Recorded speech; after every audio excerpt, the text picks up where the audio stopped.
Chapter 13, Trouble with Flowers. It's the night of the holiday concert when we sing about Santa and dreidels and Kwanzaa. The best part is getting a new dress.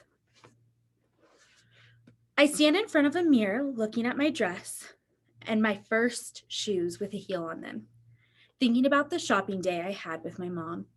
We even went to A.C. Peterson's for lunch. I liked how she stayed with me in a booth instead of having to go wait on other people. I love to sing, but I don't like our music teacher, Mrs.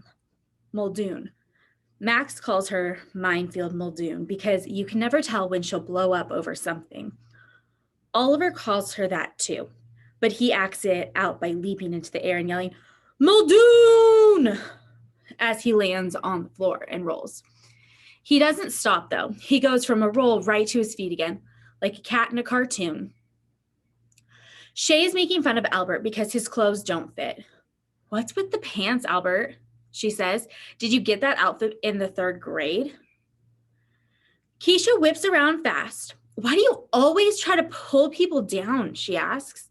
Because some people deserve it, that's why, Shay answers. Deserve to be pulled down? Really? Keisha asks. Albert straightens his tie, which is the only part of his outfit that fits. He's even wearing his sneakers with the back cut out. You know, he says, logically, if a person was to pull another down, it would mean that he or she is already below that person. Keisha lets out a laugh so loud that Mrs. Muldoon shoots her a look. Keisha covers her mouth and tries to squelch the sound. That is perfect, Albert. Man, you really are a smart dude, she turns to Shay. You, on the other hand, are so low, you could play tennis against a curb. Shay's eyes narrow. But before she can say anything, Mrs. Muldoon appears and tells us to line up. For the spring concert last year, before I had a growth spurt, I had to stand in the front row. I liked when Travis called me a dime among pennies.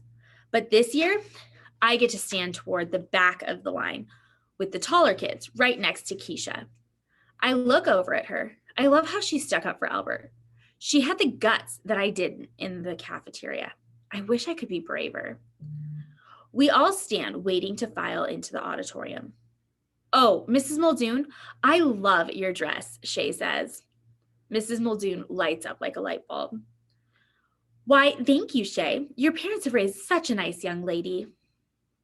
Oh, thank you very much, Mrs. Muldoon. Shay smiles, but when she turns away toward Jessica, she rolls her eyes and she keeps glaring at Keisha. I decide I won't think about how mad she makes me, and I'll think instead about how all the girls get to carry a bouquet of flowers. That's the good news. The bad news is that they have been donated by Jessica's father, the florist. It's nice of him, but Jessica hasn't stopped bragging about it. Mrs. Muldoon walks down the line, handing out the most beautiful bouquets I have ever seen, like the ones that brides carry. Dark red ribbons that wind around the stems like a barbershop light pole. Ribbons dangle from the bottom, too. She hands my bunch to me, and I smile thinking of how much my mom will love to see me with them. Keisha leans in to smell them and runs her fingers over the tops of the flowers. Then one of the white buds falls off and bounces off the top of her shiny black shoe. Mrs. Muldoon is there in a second. What do you think you're doing?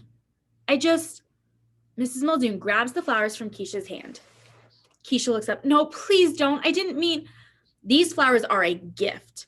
And if that's how you're going to treat a gift with a complete lack of respect and gratitude, then you, Keisha Almond, will be the only girl without flowers. But Mrs. Muldoon, Keisha says, I really didn't. But Mrs. Muldoon holds up her hand like she's stopping traffic. I don't want to hear it. You will have no flowers, and perhaps you will remember in the future how a lady behaves. See, Shay says to Jessica, people do get what they deserve. I stand behind Keisha, but I wish I could see her face. I wait for her to say something back, but Keisha doesn't say anything. Although I can't see her cry, I hear her sniff, and I see her brush her cheek with her fingertip. And I watch a mind movie of me being the only girl without flowers marching in to see all the parents, and the look on my mom's face, how she'd be the only sad parent in the sea of smiling ones, and how I feel like I was less than everyone else. No one should ever feel like that. I feel my fingertips dig into the center of my bouquet to separate the thick stems. It takes some twisting to work half the flowers out of the fancy ribbon, but I put some muscle into it.